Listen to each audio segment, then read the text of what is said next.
Welcome back to my channel. ಹೊಸದಾಗಿ channel ನೋಡ್ತಾ ಇದ್ದರೆ ಸಬ್ಸ್ಕ್ರೈಬ್ ಮಾಡಿಕೊಂಡು ಸಪೋರ್ಟ್ ಮಾಡಿ. ವಾರಾಹಿ ದೇವಿಯ ಆಶೀರ್ವಾದ ಎಲ್ಲರ ಮೇಲೂ ಇರಲಿ ಅಂತ ವಿಡಿಯೋ ಪ್ರಾರಂಭ ಮಾಡ್ತಾ ಇದ್ದೀನಿ. ಸ್ನೇಹಿತರೆ, ನಮಗೆ ದುಡ್ಡು ಕಾಸಿಗಾಗಿ ಸಮಸ್ಯೆಗಳು ತುಂಬ ಇದ್ದಾಗ ನಾವು ಈ ಸರಳ ವಿಧಾನವನ್ನು ಫಾಲೋ ಮಾಡಿದ್ರೆ ಸಾಕು. ಯಾಕಂದರೆ ದುಡ್ಡು ಕಾಸು ಹಾಗೂ ಕಷ್ಟ ಅನ್ನುವಂಥದ್ದು ಜೊತೆಯಲ್ಲೇ ಇರುತ್ತೆ. ಯಾವ ರೀತಿ ನಾವು ಆದಾಯವನ್ನು ಹೆಚ್ಚು ಮಾಡ್ಕೊಳ್ಬೇಕು, ಸಮಸ್ಯೆಗಳು ಯಾವ ರೀತಿ ಬಗೆಹರಿಸ್ಕೊಳ್ಬೇಕು, ಅದಕ್ಕೆ ತಿಥಿ ವಾರ ದಿನ ಅನ್ನೋದು ಏನಾದರೂ ಇರುತ್ತಾ ಅಂತ ಕೆಲವೊಬ್ಬರು ಅಂದ್ಕೊಳ್ತಾ ಇರ್ತಾರೆ.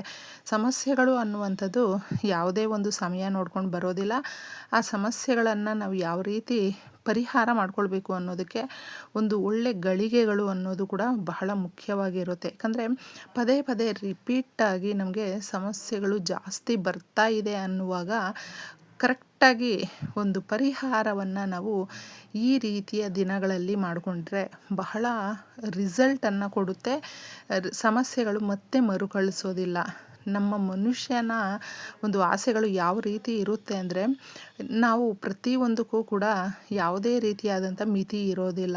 ಆಸೆ ಪಟ್ಕೊಳ್ತಾ ಇರ್ತೀವಿ, ಆದರೆ ದುಡ್ಡು ಕಾಸಿಗಾಗಿ ಒದ್ದಾಡ್ತಾ ಇರ್ತೀವಿ, ಮತ್ತು ಮನಸ್ಸಿಗೆ ಕಷ್ಟ ಮಾಡ್ಕೊಳ್ತೀವಿ. ಈ ರೀತಿ ಬಂದಾಗ ತಪ್ಪದೆ ಕಲ್ಲುಪ್ಪಿನ ಪರಿಹಾರವನ್ನು ಮಾಡ್ಕೊಳ್ಳಿ. ಕಲ್ಲುಪ್ಪು ಅನ್ನುವಂಥದ್ದು ಸಮುದ್ರ ಗರ್ಭದಲ್ಲಿ ಸಿಕ್ಕಿರುವಂಥದ್ದು. ಏಕೆಂದರೆ ಶ್ರೀ ಮಹಾಲಕ್ಷ್ಮಿ ಬಂದು ಸಂಪತ್ತಿಗೆ ಅಧಿದೇವತೆ. ಆ ತಾಯಿ ಸಮುದ್ರದಲ್ಲೇ ಆ ತಾಯಿ ಹುಟ್ಟಿರೋದ್ರಿಂದ ಕಲ್ಲುಪ್ಪು ಅನ್ನುವಂಥದ್ದು ಅವಿನಾಭಾವ ಸಂಬಂಧ. ಇದು ಯಾವಾಗಲೂ ಅಷ್ಟೇ ಮನುಷ್ಯನಿಗೆ ಬಹಳ ಹತ್ತಿರವಾಗಿರುವಂಥದ್ದು. ಪುಡಿ ಉಪ್ಪನ್ನು ತಗೊಳ್ಬಾರ್ದು. ಕಲ್ಲುಪ್ಪನ್ನು ನಾವು ನಿಂತ ಜಾಗದಲ್ಲೇ ಹಲವಾರು ಸಮಸ್ಯೆಗಳನ್ನು ಹೋಗಲಾಡಿಸುವಂಥ ಶಕ್ತಿ ಯಾವುದಾದ್ರೂ ಒಂದು ವಸ್ತುವಿಗೆ ಇದೆ ಅಂತ ಹೇಳಿದ್ರೆ ಕಲ್ಲುಪ್ಪಿಗೆ ಜಾಸ್ತಿ ಶಕ್ತಿ ಇರುತ್ತೆ. ಕಲ್ಲುಪ್ಪು ಬೇಗನೆ ಅದು ತೇವಾಂಶ ಇರುವಂಥದ್ದು, ಅದರ ಬಣ್ಣವನ್ನು ಬದಲಾಯಿಸುವಂಥದ್ದು. ಯಾವಾಗ ಬದಲಾಯಿಸುತ್ತೆ ಅಂದರೆ, ನಮ್ಮ ಮನೆಯಲ್ಲಿ ನಕಾರಾತ್ಮಕ ಶಕ್ತಿಗಳು ಜಾಸ್ತಿ ಇದ್ದಾಗ, ಕಷ್ಟಗಳು ಜಾಸ್ತಿ ಇದ್ದಾಗ ತೋರಿಸ್ಕೊಡುತ್ತೆ ನಮಗೆ. ಈ ರೀತಿ ಸಮಸ್ಯೆಗಳಿದೆ, ಕಷ್ಟ ಇದೆ, ನಾವು ಬಾಧೆ ಪಡ್ತಾ ಇದ್ದೀವಿ, ಕಣ್ಣೀರು ಹಾಕ್ತಾ ಇದ್ದೀವಿ, ಇದನ್ನು ತೋರಿಸ್ಕೊಡುವಂಥದ್ದು ಕಲ್ಲುಪ್ಪು. ಅದಕ್ಕೋಸ್ಕರ ಕಲ್ಲುಪ್ಪು ಅನ್ನುವಂಥದ್ದು ಶನಿವಾರದ ದಿನಗಳಲ್ಲಿ ನಾವು ಮನೆಗೆ ತಗೊಂಡು ಬರಬಾರ್ದು. ಶುಕ್ರವಾರದ ದಿನ ತಗೊಂಡು ಬರೋದು ಬಹಳ ಚೆನ್ನಾಗಿರುತ್ತೆ, ಅಭಿವೃದ್ಧಿಯನ್ನು ತೋರಿಸ್ಕೊಡುತ್ತೆ. ಅದಕ್ಕೋಸ್ಕರ ನಿಮ್ಮ ಮನೆಯಲ್ಲೇ ಇರುವಂಥ ಉಪ್ಪನ್ನು ಬಳಸಿ ಈ ಪರಿಹಾರ ಮಾಡ್ಕೊಳ್ಳಿ. ತುಂಬ ರಿಸಲ್ಟ್ ಕೊಡುತ್ತೆ, ಈಸಿಯಾಗಿರುತ್ತೆ. ಒಂದು ಗಾಜಿನದ್ದಾದರೂ ತಗೊಳ್ಳಿ, ಮಣ್ಣಿನದ್ದಾದರೂ ತಗೊಳ್ಬಹುದು. ಒಂದು ಚಿಕ್ಕ ಬೌಲನ್ನು ತಗೊಳ್ಳಿ, ಜಾಸ್ತಿ ದೊಡ್ಡದಾಗಿ ನಮ್ಗೆ ಬೇಕಾಗಿರೋದಿಲ್ಲ. ಈ ಪರಿಹಾರಕ್ಕೆ ಪುಡಿ ಉಪ್ಪು ಬರೋದಿಲ್ಲ, ಓನ್ಲಿ ಕಲ್ಲುಪ್ಪನ್ನು ಮಾತ್ರ ನಾವು ತಗೊಳ್ಬೇಕಾಗುತ್ತೆ. ಈ ಪರಿಹಾರ ಬಂದು ರಾತ್ರಿ ನಮಗೆ ಅಂದರೆ ಸಂಜೆ 6 ಗಂಟೆ ದಾಟದ ಮೇಲೆ ಮಾಡಿಕೊಂಡಾಗ ಪ್ರಕೃತಿಯಲ್ಲಿ ನಮಗೆ ನಿಶ್ಶಬ್ದವಾಗಿರುತ್ತೆ ಹಾಗೂ ಪಾಸಿಟಿವ್ ತರಂಗಗಳು ಅನ್ನುವಂಥದ್ದು ಜಾಸ್ತಿ ಆಗುವಂಥ ಸಮಯ ಇದಾಗಿರೋದ್ರಿಂದ ನಾವು ಈ ಪರಿಹಾರ ತುಂಬ ಸೂಕ್ತವಾಗಿರುವಂಥ ಸಮಯ ಅಂತ ಹೇಳಿದ್ರೆ 6 ಗಂಟೆ ದಾಟಿದ ಮೇಲೆ 12 ಗಂಟೆಯ ಒಳಗಡೆ ಮಾಡಿಕೊಳ್ಬೇಕು. ಒಂದು ಬೌಲಲ್ಲಿ ಸ್ವಲ್ಪ ಕಲ್ಲುಪ್ಪನ್ನು ಹಾಕಿ ಅರಿಶಿಣ ಕುಂಕುಮವನ್ನು ಸ್ವಲ್ಪ ಸ್ವಲ್ಪ ಹಾಕಬೇಕು. ಇನ್ನು ಇದಕ್ಕೆ ಮುಖ್ಯವಾಗಿ ಬಳಸುವಂಥದ್ದು ನೋಡಿ, ಮೆಂತ್ಯ ಕಾಳು. ಮೆಂತ್ಯ ಶುಕ್ರನ ಸಂಕೇತ ಸ್ನೇಹಿತರೆ. ಶುಕ್ರನು ಅಂದರೆ ಸುಖವನ್ನು, ಸಂತೋಷವನ್ನು ಕೊಡುವಂಥದ್ದು. ಒಬ್ಬ ಮನುಷ್ಯನಿಗೆ ಯಾವಾಗಲೂ ಹೆಣ್ಮಕ್ಳಾದರೆ ತುಂಬ ಚೆನ್ನಾಗಿ ನೀಟಾಗಿ ರೆಡಿ ಆಗ್ತಾರೆ ನೋಡಿ. ಒಳ್ಳೆ ಬಟ್ಟೆಗಳು, ಸುಗಂಧಭರಿತವಾದಂಥ ಹೂಗಳು, ಬಳೆ, ಇದನ್ನೆಲ್ಲವೂ ಕೂಡ ಹಾಕ್ಕೊಂಡಾಗ ನೋಡೋದಕ್ಕೆ ಹೆಣ್ಮಕ್ಳು ಎಷ್ಟು ಚೆನ್ನಾಗಿರ್ತಾರೆ. ಅದೇ ಥರನೇ ಗಂಡು ಮಕ್ಕಳು ಕೂಡ ಒಂದು ಡ್ರೆಸ್ ಸೆನ್ಸು ಅಂತ ಹೇಳ್ತೀವಿ, ನೀಟಾಗಿ ಇರುವಂಥದ್ದು ಅಂತ ಹೇಳ್ತೀವಿ. ಅದು ಎಲ್ಲವೂ ಕೂಡ ಒಂದು ಶುಕ್ರನ ಆಶೀರ್ವಾದ ಇದ್ದರೆ ಮಾತ್ರ ಅವ್ರ ಮೇಲೆ ಯಥೇಚ್ಛವಾದಂಥ ಒಂದು ಸಂತೋಷ ಜಾಸ್ತಿ ಆಗುತ್ತೆ ಅಂತ ಅವ್ರಿಗೆ.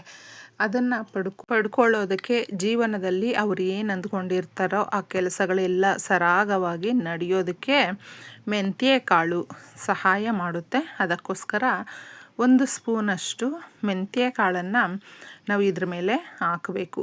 ತದನಂತರ ಸಾಸಿವೆಯನ್ನು ಹಾಕಬೇಕು ಸ್ನೇಹಿತರೆ. ಸಾಸಿವೆ ಬಂದು ತಂತ್ರ ಪರಿಹಾರಗಳಲ್ಲಿ ಹಾಗೂ ಮಂತ್ರ ಪರಿಹಾರಗಳಲ್ಲಿ ನಮ್ಮ ಸಮಸ್ಯೆಗಳನ್ನು ಬಗೆಹರಿಸೋದಕ್ಕೆ ತುಂಬ ಪ್ರಾಧಾನ್ಯವಾಗಿ ಬಳಸುವಂಥ ಸ್ವಲ್ಪ ನೀವು ಕಪ್ಪು ಸಾಸಿವೆಯನ್ನು 1 ಸ್ಪೂನಷ್ಟು ಇದರಲ್ಲಿ ಹಾಕಬೇಕು.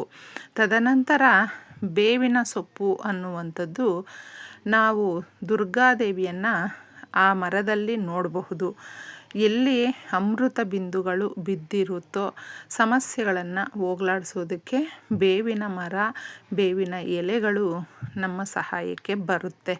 ಈ ಎಲೆಗಳನ್ನು ನಾವು ತಗೊಂಡು ಇದರಲ್ಲಿ ಇಟ್ಟಾಗ ನೀವು ರೆಕ್ಕೆಗಳಾದರೂ ಇಡಬಹುದು, ಇಲ್ಲಾಂದರೆ ಎಲೆಗಳನ್ನು ಈ ರೀತಿ ಇಡಬಹುದು, ತೊಂದರೆ ಇಲ್ಲ. ನಮಗೆ ಬೇಕಾಗಿರುವಂಥದ್ದು ಬೇವಿನ ಸೊಪ್ಪು ಅಷ್ಟೇ. ಇಷ್ಟನ್ನು ನಾವಿಟ್ಟು ಇದರ ಮೇಲೆ ಒಂದು ಕರ್ಪೂರದ ಬಿಲ್ಲೆಯನ್ನು ಇಡಬೇಕು. ತದನಂತರ ನಿಮ್ಮ ಮನೆಯೆಲ್ಲ ಈ ಬಟ್ಲನ್ನು ಹಿಡಿದು ಓಡಾಡಬೇಕು. ಪ್ರತಿ ಕೋಣೆಯಲ್ಲೂ ಕೂಡ ಓಡಾಡಬೇಕು. ಈ ರೀತಿ ಓಡಾಡಿದಾಗ ನಮ್ಮ ಮನೆಯಲ್ಲಿ ಇರುವಂಥ ನಕಾರಾತ್ಮಕ ಶಕ್ತಿಗಳನ್ನು ಅಬ್ಸರ್ವ್ ಮಾಡಿಕೊಳ್ಳುತ್ತೆ. ಆಮೇಲೆ ದೇವ್ರ ಮನೆಯಲ್ಲಿ ನಾವು ನೋಡಿ ಈ ರೀತಿ ತೋರಿಸ್ಬೇಕು ಸ್ನೇಹಿತರೆ. ಕರ್ಪೂರ ಹಚ್ಚಿ ನಾವು ಎಲ್ಲ ಕೋಣೆಗಳು ತೋರಿಸಿ ತದನಂತರ ದೇವ್ರ ಮನೆಯಲ್ಲಿ ಇಡಬೇಕು. ಈ ಥರ ಇಟ್ಟು ಇದನ್ನು ನೀವು ಕೇಳ್ಕೊಳ್ಬೇಕು. ಒಂದು ಸೈಡ್ಗಾದರೂ ಇಡಿ ಅಥವಾ ಲಕ್ಷ್ಮೀ ದೇವಿ ಫೋಟೋ ಮುಂದೆ ಆದರೂ ಇಡಿ, ತೊಂದರೆ ಇಲ್ಲ. ನಮ್ಮ ಮನೆಯಲ್ಲಿ ಇರುವಂಥ ದುಡ್ಡು ಕಾಸಿನ ಸಮಸ್ಯೆಗಳನ್ನು ಹಾಗೂ ನಮ್ಮ ಮನೆಯಲ್ಲಿ ಅಶಾಂತಿ ತುಂಬಿದೆ, ಸಮಸ್ಯೆಗಳು ತುಂಬ ಇದೆ, ನಮಗೆ ಕೋರಿಕೆಗಳು ಈ ರೀತಿ ಇದೆ ಅಂತ ಕೇಳಿಕೊಂಡು ಈ ಪರಿಹಾರವನ್ನು ಮಾಡಿಕೊಂಡ್ರೆ ತುಂಬ ಉತ್ತಮವಾಗಿರುತ್ತೆ. ಇದನ್ನು ಮಾಡಿಕೊಂಡ್ಮೇಲೆ ನಮಗೆ ಹೇಗಿದ್ದರೂ ಇನ್ನು ಹೊಸ ವರ್ಷ ಅನ್ನುವಂಥದ್ದು ಬರ್ತಾ ಇದೆ. ಯುಗಾದಿ ಬಂದು ನಮ್ಮೆಲ್ಲರಿಗೂ ಕೂಡ ಹೊಸ ವರ್ಷ. ಅಷ್ಟರ ಒಳಗಡೆ ಒಂದು ಬದಲಾವಣೆ ಅನ್ನೋದಾದಾಗ ನಾವು ತುಂಬ ಸಂತೃಪ್ತಿಯಿಂದ ಇರ್ತೀವಿ ಸ್ನೇಹಿತರೆ. ಇದನ್ನು ನೀವು ಹಾಗೆ ಇಟ್ಟುಬಿಡಬೇಕು. 3 ದಿನ ಇಡಿ ಸ್ನೇಹಿತರೆ. ಇದನ್ನು ಈ ಥರ ಇಟ್ಟು ತದನಂತರ ನಿಮ್ಮ ಮನೆಯಲ್ಲಿ ನಕಾರಾತ್ಮಕ ಶಕ್ತಿಗಳ ಪ್ರಭಾವ ಜಾಸ್ತಿ ಇದ್ದರೆ, ಅಂದರೆ ಸಮಸ್ಯೆಗಳು ತುಂಬ ಇದ್ದಾಗ ಇದರ ಬಣ್ಣ ಬೇರೆ ಬಣ್ಣಕ್ಕೆ ತಿರುಗುತ್ತೆ. ಅಂದರೆ ಕಲ್ಲುಪ್ಪು ಬೇರೆ ಬಣ್ಣದಲ್ಲಿ ಇರುತ್ತೆ, ತೇವ ತುಂಬಿಕೊಳ್ಳುತ್ತೆ. ಆಗ ನಮ್ಮ ಮನೆಯಲ್ಲಿ ಸಮಸ್ಯೆಗಳು, ನಕಾರಾತ್ಮಕ ಶಕ್ತಿ, ನೆಗೆಟಿವ್ ಎನರ್ಜಿಯನ್ನು ಇದು ಎಳ್ಕೊಳ್ಳುವಂಥ ಕೆಲಸ ಮಾಡಿರುತ್ತೆ. ಹಗಲು ರಾತ್ರಿ ನಾವು ಸಂಕಲ್ಪ ಮಾಡ್ಕೊಂಡು ಮಾಡಿರ್ತೀವಲ್ವ, ಎಲ್ಲ ರೀತಿಯ ಸಮಸ್ಯೆಗಳನ್ನು ಕೂಡ ಇದು ಎಳ್ಕೊಳ್ಳುವಂಥ ಕೆಲಸ ಮಾಡುತ್ತೆ. 3 ದಿನ ಕಂಪ್ಲೀಟಾಗಿ 3 ರಾತ್ರಿ ಮನೆಗಳಲ್ಲೇ ಇರಬೇಕು. ತದನಂತರ ಅದನ್ನು ತಗೊಂಡೋಗಿದ್ದೆ ಆದಷ್ಟು ಹರಿಯುವ ನೀರಿಗೆ ನಾವು ಎಲ್ಲಾದರೂ ನೀರಿರುವಂಥ ಪ್ರದೇಶದಲ್ಲಿ ನೋಡಿ ಹಾಕಿಬಿಟ್ಟು ಬರಬೇಕು ಸ್ನೇಹಿತರೆ. ಇಷ್ಟು ಸಣ್ಣ ಕೆಲಸವನ್ನು ಮಾಡಿಕೊಳ್ಳಿ, ದೊಡ್ಡ ಪರಿವರ್ತನೆ ಅನ್ನೋದು ನಮ್ಮ ಮನೆಯಲ್ಲಿ ಆಗುತ್ತೆ. ಇದನ್ನು ಕೆಲವೊಂದು ವಾರಗಳು ಮಾಡಿಕೊಳ್ಳಿ, ಬಹಳ ಒಳ್ಳೆಯದಾಗುತ್ತೆ. ಧನ್ಯವಾದಗಳು.